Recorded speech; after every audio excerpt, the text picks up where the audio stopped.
Waydu duuti seenaa qabdu gaariidha. Sabrii tooni duutee sheenaan tambiftee rasaasa agaaziin waysi galaafatte qaxara si cabsan osoo bakka hin gahin rasaasaan si dhawan osoo ati hin beekin sabri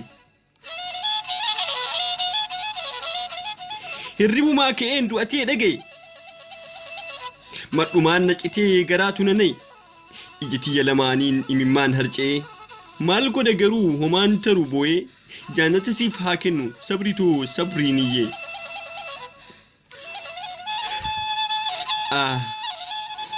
Hospitaala seentee jechuun naaf himanii ni fayyitaaf eenee nutiis abdiidhaan garuu ati hin fayyine du'atee hin galan osoo ofiif dalaydee warra jiraachiftu nama jaha guutuu nyaachiftee osoo soortu abballee hin qabduu yatiima mucayyoo warra kee jiraachisuuf osoo qabduu kaayyoo qaxara si cabsan sabrii teenya wayyoo sabriinuuf boqadhuu gumaa kee nu baasa yaa waaqayyo nuuf naqi jaannata kee keessa.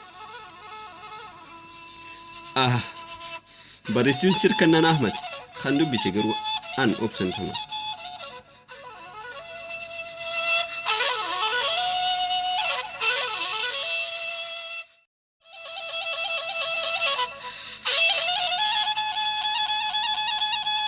Waydu duuti seenaa qabdu gaariidha.